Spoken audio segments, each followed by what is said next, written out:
The Magi, also known as the three wise men or the three kings, are figures mentioned in the Gospel of Matthew in the Bible. They are said to have visited the newborn Jesus in Bethlehem, bringing gifts of gold, frankincense, and myrrh. The exact number of Magi is not mentioned in the Bible, but it is commonly believed that there were three, as they brought three gifts. The Magi are mentioned in the Gospel of Matthew in the New Testament. According to the same source, the Magi were probably Persian or Arabian astrologers who charted the stars and attached religious significance to their movements. They were not kings, as is sometimes supposed. The exact place of their origin is not mentioned in the Bible, but it is believed that they came from the east. Now, after Jesus was born in Bethlehem of Judea in the days of Herod the king, behold, Magi from the east arrived in Jerusalem, saying, "Where is he who has been born King of the Jews? For we saw his star in the east, and have come to worship him." The only legitimate facts we know about these particular Magi are the few given by Matthew in the first 12 verses of chapter. We are not told their number, their names, their means of transportation to Palestine, or the specific country or countries from which they came. The fact that they came from the east would have been assumed by most people in New Testament times. Because the Magi were primarily known as the priestly political class of the Parthians who lived to the east of Palestine. Here's a block quote by John MacArthur's study on the Magi. The only legitimate facts we know about these particular Magi are the few given by Matthew in the first 12 verses of chapter. We are not told their number, their names, their means of transportation to Palestine, or the specific country or countries from which they came. The fact that they came from the east would have been assumed by most people in New Testament times. Because the Magi were primarily known as the priestly political class of the Parthians who lived to the east of Palestine. The Magi first appear in history in the 7th century as a tribe within the Median nation in eastern Mesopotamia. Many historians consider them to have been Semites, which if so, made them with the Jews and Arabs descendants of Noah's son, Shem. It may also be that, like Abraham, the Magi came from ancient Ur in Chaldea. The name Magi soon came to be associated solely with the hereditary priesthood within that tribe. The Magi became skilled in astronomy and astrology, which, in that day, were closely associated, and had a sacrificial system that somewhat resembled the one God gave to Israel through Moses.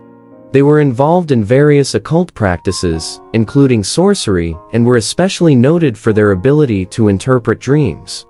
It is from their name that our words magic and magician are derived. A principal element of Magian worship was fire, and on their primary altar burned a perpetual flame, which they claimed descended from heaven.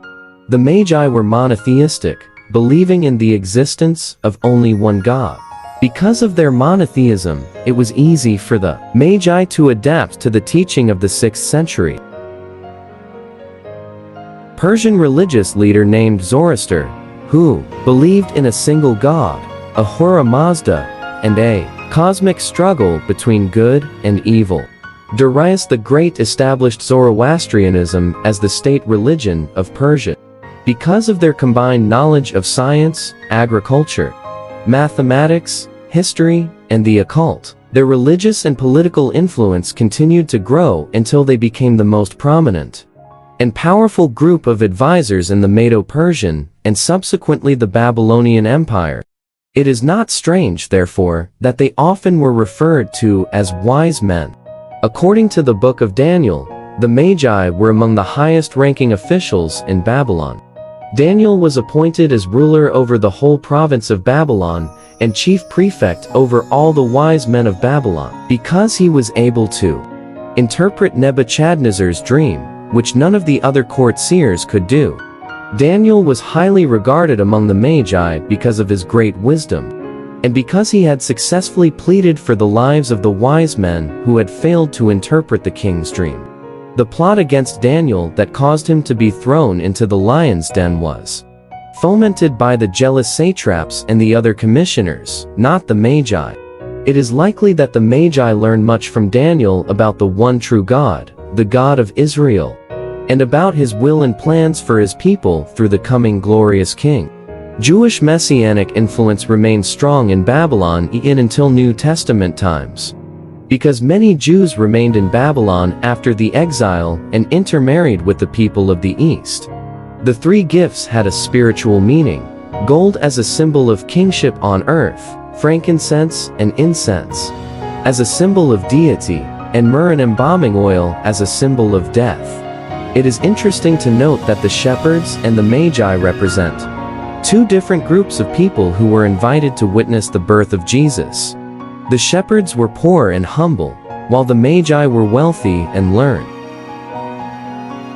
The Nativity story provides layered narratives of justice, provision, oppression, and the inverted economy of God's kingdom.